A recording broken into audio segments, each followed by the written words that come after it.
Good morning, everyone. I'd like to call this meeting to order at 9:03 a.m. We have a roll call, please. Yes, Commissioner Diosa, Here, Jean Mardo. Here. Mark Rulo notified us that he would not be here today. Michael Cicerone, here, Joseph Cadega, Here. Matthew Howard, Here. Yen Lee. Here. William Murray, Here. Claire Newell. Here.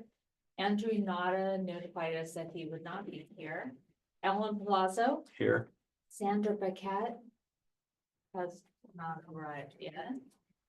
Dr. Laura Shahus notified us that she would not be here today. Michael Tui, Here. Jonathan Warren. Here. Treasurer, we have a quorum. thank you very much.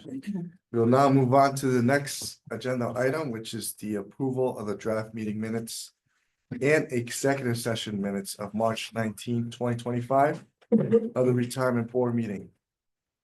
Are there any comments or edits? Motion to approve. Motion to approve, second. All in favor? Aye. Aye. Motion by Jean, second by Matt. All right. No report from me. We'll move on to the executive director's report.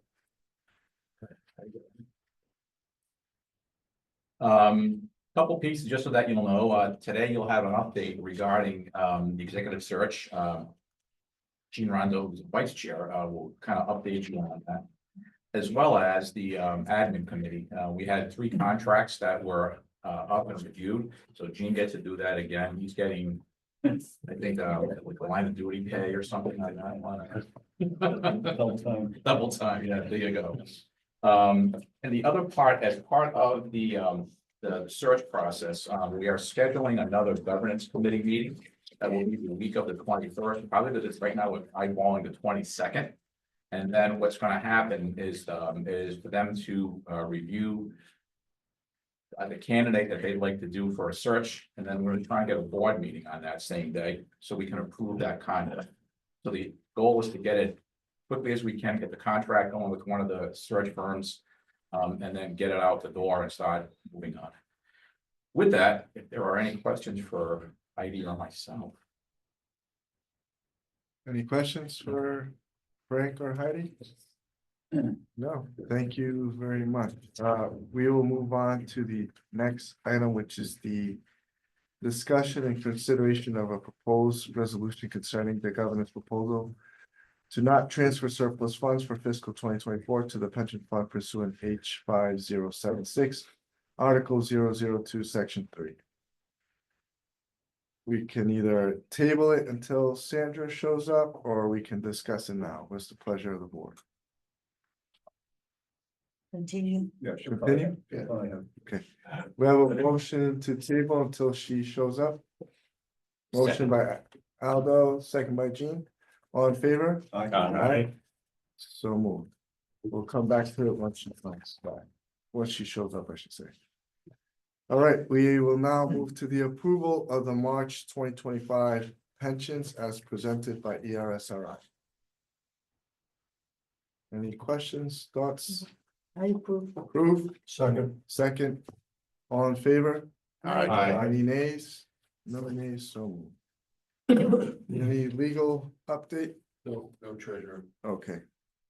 We will go on to committee reports. I will ask Claire to please present the disability committee report. All right, the disability committee met on April 4th, and we recommend the committee recommends passage of items 1, 2, and 3. All right, do we have a second? Second. Question or a second? Second. Second. Any comments or thoughts? All in favor, vote aye. Aye. Any nays? No nays. Okay.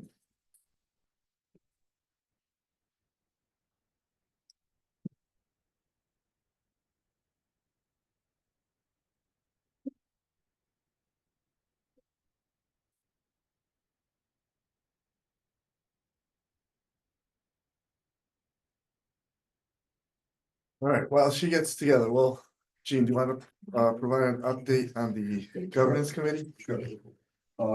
Thank you, Curtis. The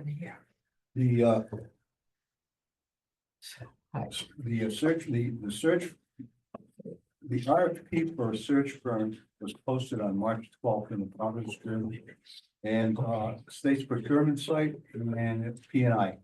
The responses were due the 28th, and the proposals were provided to the governance committee for their review. Upon review of the responses, the review committee, Bill O'Gara, Frank and I interviewed via Zoom one of the vendors who was CBIZ, who had significant experience in public pension plan, executive and investment leadership searches throughout the country, as was required by the RFP. The governance committee will be meeting the week of April 21st, where the subcommittee will update the full committee. You walking around? Civil Court. What is that? Oh, you know what that is? The governance committee will be meeting the week of April 21st, where the subcommittee will update the full committee on the RFP interview they conducted. At that meeting, the committee will discuss 3 search firm proposals reviewed and interviewed, and will consider a recommendation to the full board to engage one of the firms. The director will schedule another board meeting, preferably the same day as the governance committee, to approve their recommendation and enter into a contract with the successful firm to begin. Any questions for Gina on the process?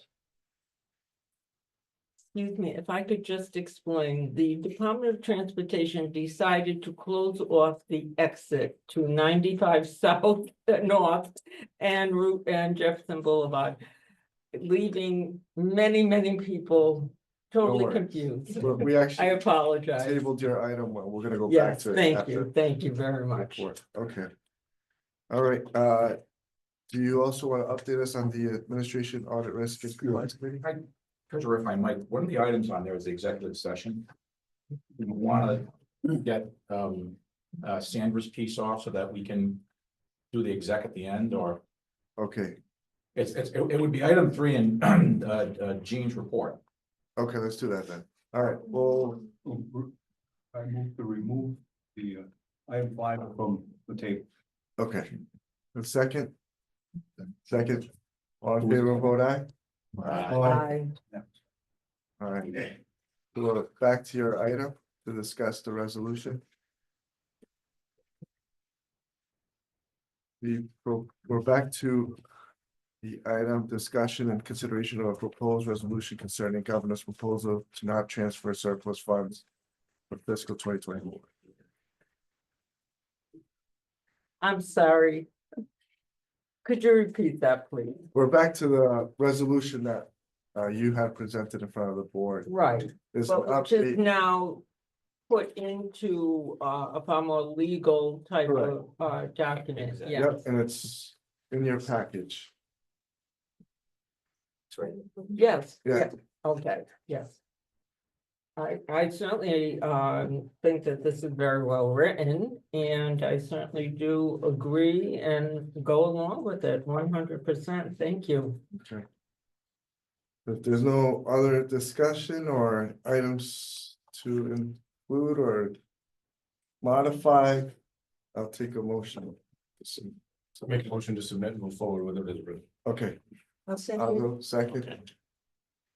All in favor, vote aye. Aye. Any nays? Nay. Nay. You want 3 nays. to roll call, maybe we get it right. Yeah, let's do a roll call. then. Treasurer Gaza, Yes. Dean Mardo, Yes. Michael Cicerone, Yes. Joseph Cadega, Nay. Matthew Howard, Yes.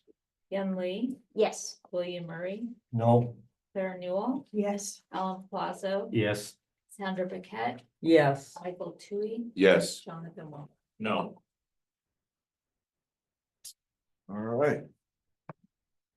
Back to Jean. All right, the admin committee met on April 3rd to consider 2 contract extensions and the renewal of the cyber insurance policy. Number 1 was the consideration and approval of recommendation for 1-year extension of the E-way contract for ERSRI communications and website management. And I will kick it over to Heidi and Frank.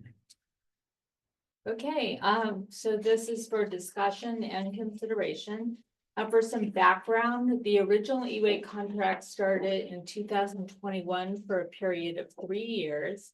And in that contract was an option for 3 single-year extensions Last year would have been the first of those. This will be the second. The cost, you have the details on an inconvene. The total cost is $428,635. It's broken out into two separate categories mainly. The first is for website maintenance, support, and managed hosting. These are fixed costs for ongoing fees associated to maintain the Drupal platform that we build the website on, as well as the AWS hosting fees and other similar types of fees. They have very slight price increases from the last contract. And the second category would be the content development area. There's kind of two subsets of that. The first is for new content as far as brochures, forms, any kind of videos that we decide to produce, how-to guides, things like that. Website changes that we decide we need to implement for various reasons. And then those are based on actual usage costs. So the amounts that are in the contract are really maximum amounts. It could be less if we don't use those services. Finally, also in that category is the Compass newsletter. This provides for maximum of 6 hard copy newsletters, and then on the alternating months, 6 digital editions, so they alternate months. We also have a new employer Compass newsletter that has started this year, and that's a quarterly item that is digital only. The major reason for the cost increases in the Compass area are because they built in $6,000 for postal service possibilities of changes that may not actually be realized, and so those costs do not occur, but they're there just in case we need them. Is that for mailings and? Yes, Basically, that's the okay. major, correct, I have a question about that. yes. I understand the benefit of having it. Literally everyone I've ever talked to has never read it. I would argue with you because we did a survey, 90% of the people responded that they liked. So I was gonna say, have we done a survey? Because literally everyone I've spoken to. So it's like This a is getting back to you, Michelle. That's okay.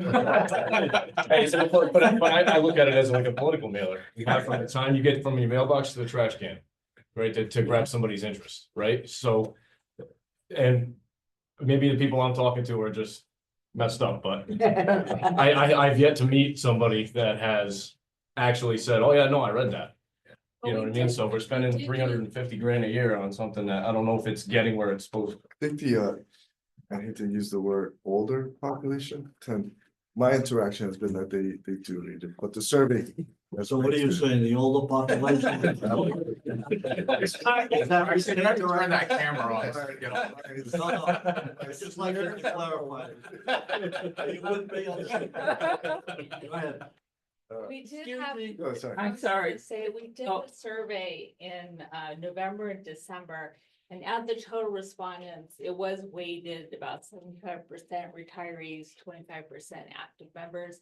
And overall, they said that 90% said they thought the Compass coming in the mail was an appropriate frequency. And there were just 10% that said they thought it was too frequent, but everyone else seemed happy with it.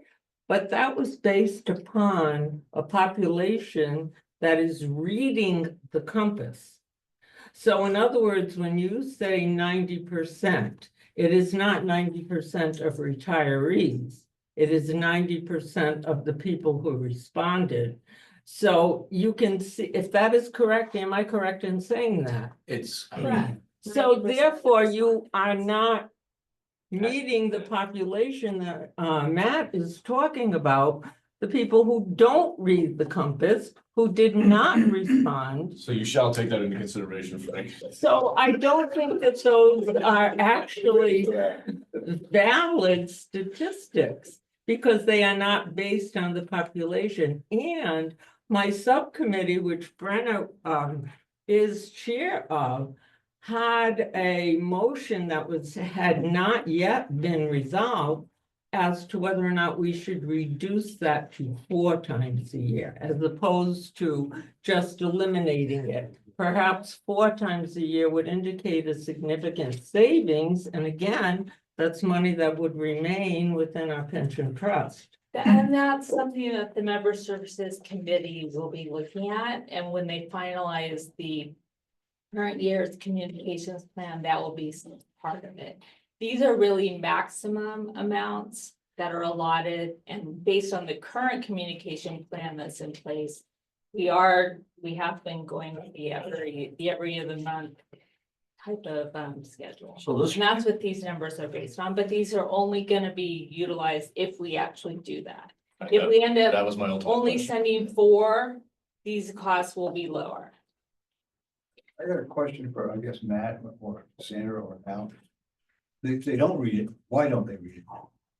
So, to be honest with you, some of the people I've asked that question, so some of the people that I've spoken to have said that they didn't realize what it was, number one, they thought it was like junk mail, so they just grabbed it quick, looked at, like I said, you had from the mailbox to the trash can to grab somebody's attention, you know what I mean?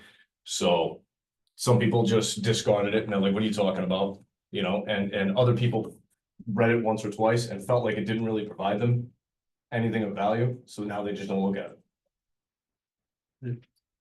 I think that was brought up at the subcommittee. Exactly what, I know I'm on the subcommittee and it was, that factor was brought up that we wanted to really look into. How do we make it better, that it's utilized properly? Going back to, like, I would assume that in the contract, we don't necessarily have to, you're giving us a ceiling of 6,000. So you're giving us a ceiling, so, I mean, I don't see it being a problem. I know the subcommittee, as was mentioned, hadn't finalized anything. Right. Just throw that out. And ultimately, that was gonna be my final question was, if we don't use the service up to what we're allowed to, it's actually gonna decrease the cost. That's Okay, correct. thank you. You don't have to use.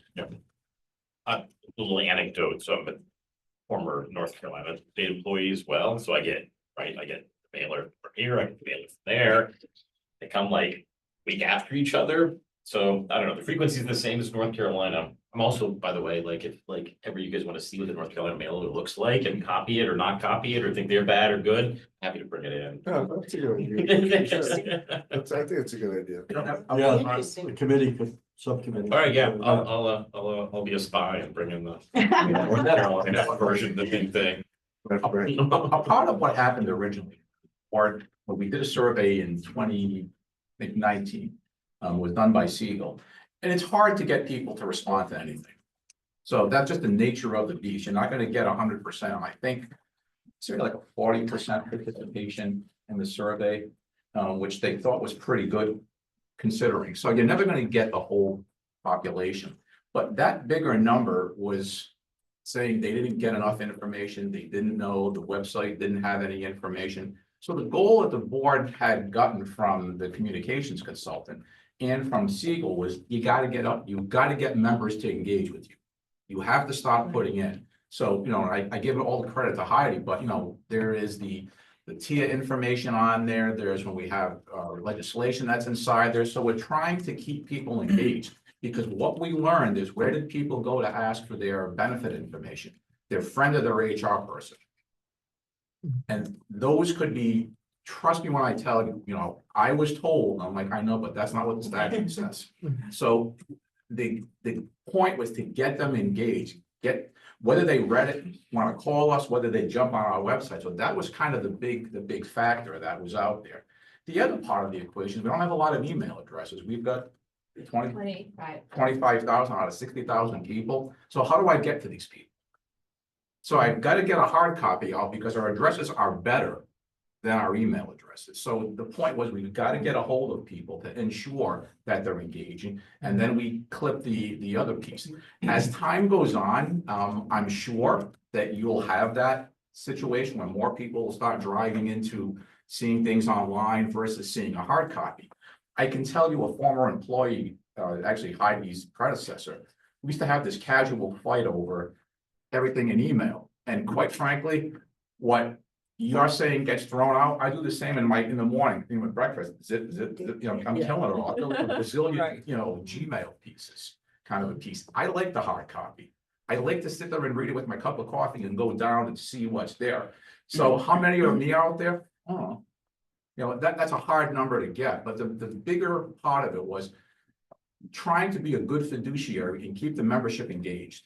Keep them in, you know, keep them understanding, putting information. We've been constantly trying to get TIA. We've really incorporated that and trying to keep moving that piece so people can. You know, that's to cut it off. I'm not, you get to make the call. I completely understand that, but I think if you cut it off, you start backing away of people not wanting to read it, don't know, and it gets a little crunchy. So I think in the whole point of engage people, that was one of the ways to engage. Fix the website, communicate with them, get them to come in, put the information out, and then you begin to track and see what it looks like. Older people do like the hard copy. Yeah. Yeah. So can we use it as a tool to try to bridge the gap between the generations of, you know, email readers versus hard copy readers, right? So maybe put something in there that says, hey, do we have your email address in big bold letters? You know, so that way when it goes out, people go, oh crap, I don't know if they have my email. That's gonna engage them to look into it, number one, Yeah. to re-engage with us, and number two, it's gonna maybe hopefully solve your problem and get some more emails. Correct? I mean, it's, It's a good idea. I thought at the subcommittee discussed, I could be wrong, that a lot of people don't want to give their emails. Exactly. So that's the other downside to it. So that's why, 100%. that's why I came back to the, you know, the addresses are the best thing. And by the way, on the survey, being in the business world, I did a lot of them. And anything over 20% is tremendous. Yeah, yeah. So 40% is outstanding. It's Just so on the survey. It's definitely hard to get. Part of the problem, I think I told, you know, members of the board this in the past. What happens a lot of times is people give us their business email, you know, .state.ri.gov. And then when they retire, they go dark. And, you know, after a certain time, the email blows off, and we've had newsletters where we've said, you know, we're going green, jump on our website, go here. It's really hard. The counselors try to get them when they are here, but it's a tough nut to crack. Maybe just throw it on the thing, and those who choose to do it, choose to do it. If it benefits us a little bit, better than not. And again, I think you'll see the migration as Yeah. people, you know, are more attuned to getting soft copy. But my recommendation is to keep the process going, get them engaged, make sure that they're seeing us. And how, you know, whether I do that through email or hard copy, at least there's something that they can look at. Along the Also, same, along the same lines, if I could interject, along the same lines, put something on the ERSRI website. Get a red letter and be an update and make note of Frank's comment about the correct email address. And as to anecdotal evidence about reading it, we have 5,000 members and advocates, and I get a lot of feedback, Sandra does. And there'll be something out there, and I asked the question, where did you get that? And I just read it in the Compass. So then we have to get engaged in a discussion on that. And I just want to reiterate, the subcommittee did not recommend eliminating the Compass by any means, I don't know. rather to reduce it. One of the question, who draws that up? Who is the graphic designer or whoever, who comes up with the additions of the Compass? It is mostly Heidi, and Sally Cooper Smith from E-Way. And, you know, they plan, here's what the next thing we're gonna bring up next month. It partially depends on what's going on.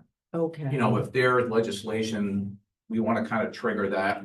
Some of it is just giving broad information. You know, one of the things that came out of the survey too is don't just talk about ERSRI, hit social security, hit healthcare, because those are all things. So we're trying to blend that in. So we're kind of trying to get through and saying what's on the radar screen that's of interest and of help to the what do you call it, the membership. And quite frankly, you know, if they emailed us and said, hey, love to know a bit about X, Right. that would, you know, make Heidi's job a little easier of now let's go on. And Sally is the marketing person, and she's very good at, because she's got a couple of the plans of, hey, this is what's going on in this plan, and let's talk about this. And, you know, I think one of them, we had how to retire.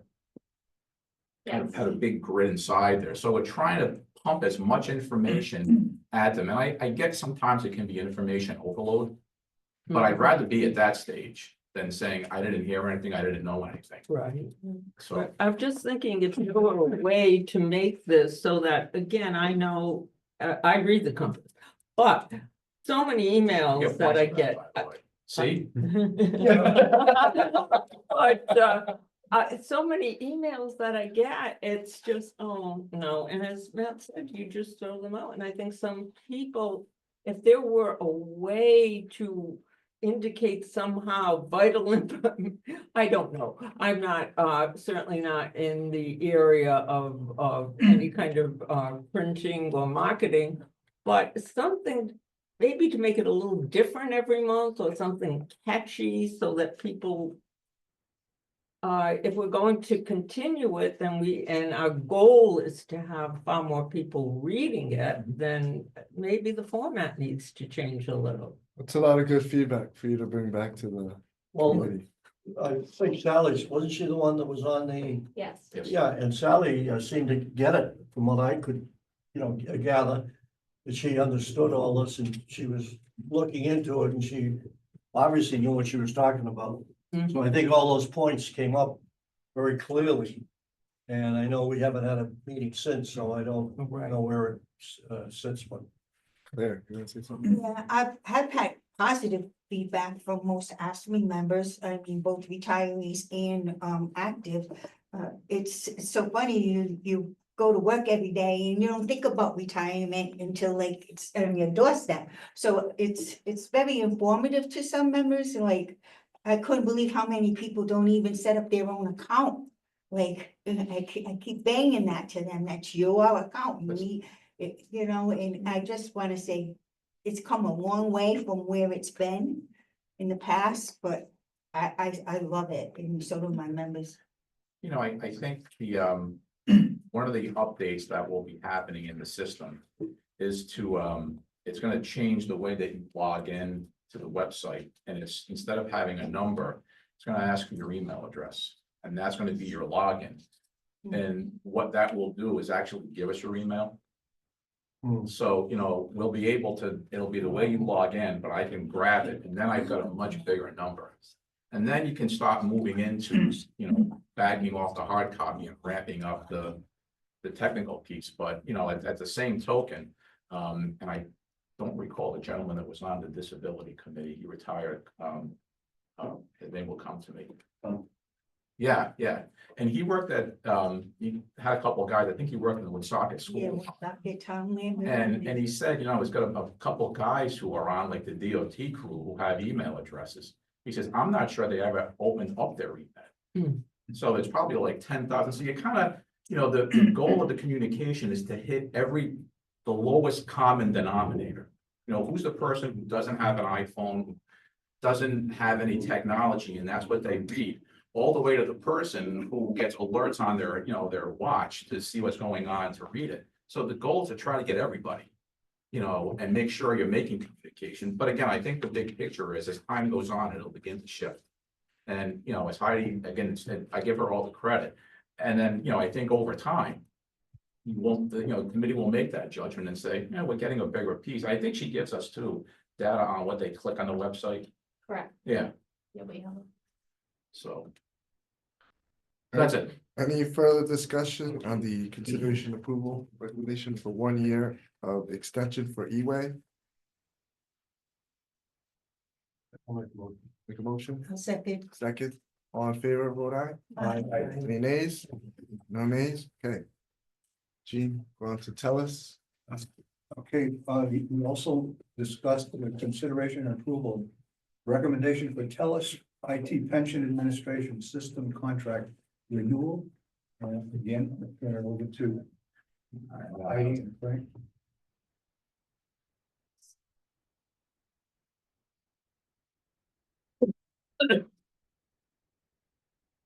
Okay. For some background here, this is for consideration of extending contract for our main pension administration software system that we use here in the office. But the original contract was initiated in 2015, so it's been a little while. That was a 10-year period, and in that contract was the option to extend for up to another 10 years thereafter. The details and the cost of that are all inconvenient. We are, the admin committee recommended going with a 6-year extension, and, that's what we're recommending here. The reason for the 6 years, there's a couple things, first of all, the current system is performing all the necessary business functions that we need to do in the office. And this, full board in December also approved going to the TELUS's aerial software system. So that's already in place. The design and implementation is kind of on our timeline there already. To make any kind of change to a system like this is a very long on-ramp. It may take, anywhere from 4 to 7 years. From the time you start an RFP till you implement a new system, and in light of the fact that the current system's working, we're also working to implement new features of that system. We think 6 years seems like an appropriate timeframe, a safe timeframe, for us to go forward with. So that's what we're recommending. Are there any questions? Any questions, Heidi, Frank? No? Take a motion. I'll make a motion. Motion second. All in That's for 6 favor? years. Yeah. 6 years, right? Yeah, it's a 6 year. right? The TELUS IT pension administration system contract renewal. All in favor, vote aye. Aye. Any nays? I did. Kelly, Seconded.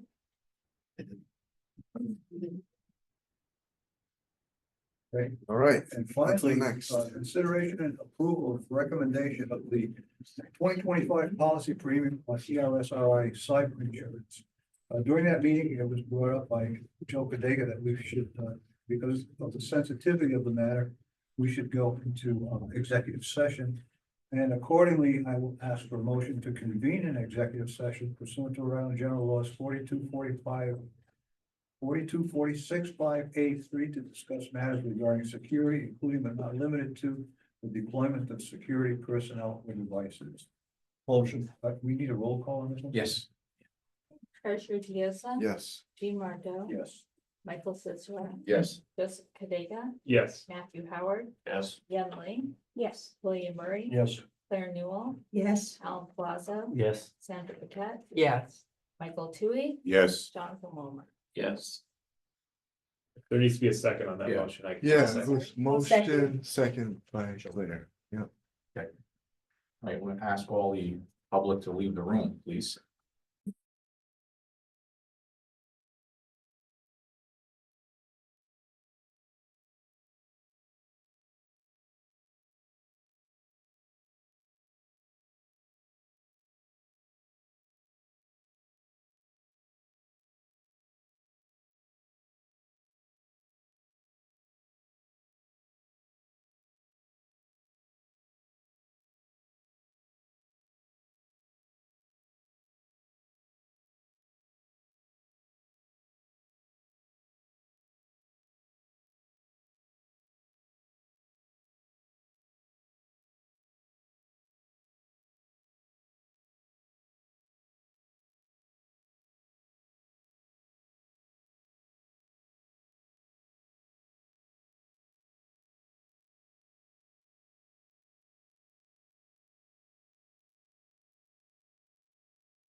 Oh.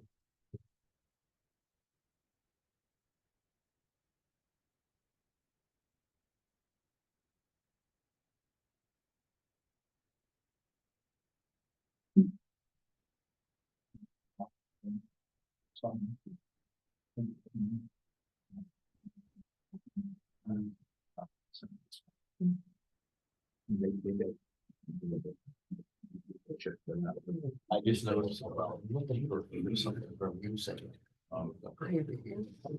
Yeah, I like that outside.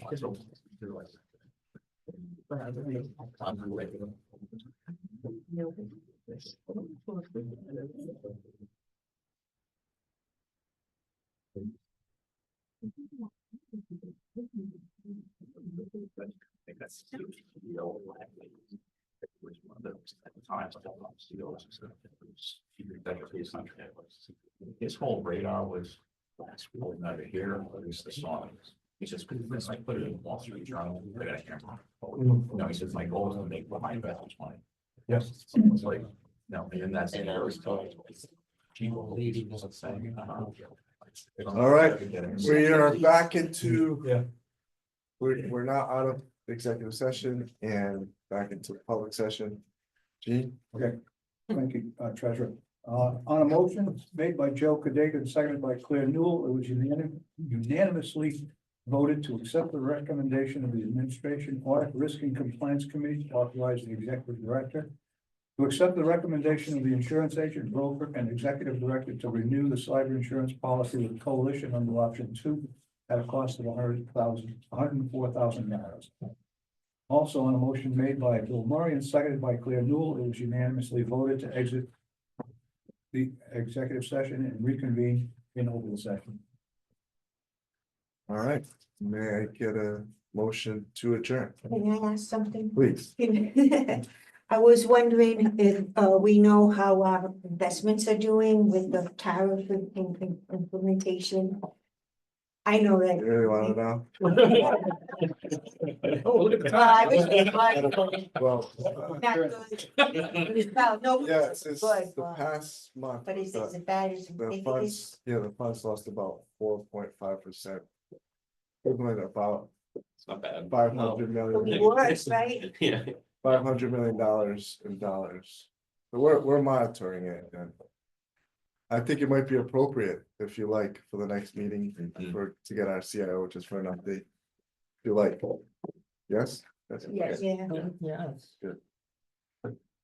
All right, And just to be clear, we're looking at another board meeting on the 22nd. Yeah, I'm gonna kick an email out, so if you can check your calendars, so I can make sure that's a good date, and if not, I'll try What did to. he say? 22nd. Yeah. Can you put it in the compass for me? Yeah. He's being- I'll hand deliver it to his house. 1,001 unemployed Canadians, that is on the list. Another question, usually we have our offsite PD and sessions and I haven't heard anything, it's usually in May, but I'm Yeah. thinking it's probably gonna be delayed or, Yeah, we're gonna wait. yeah, Okay, yeah, I'll get back on that. yeah, 100%. I figured that. All right, do we have a motion in a second? To adjourn, So moved. Second. all in favor? Aye. Meeting has adjourned. Thank you. I won't be going to. Voices. um,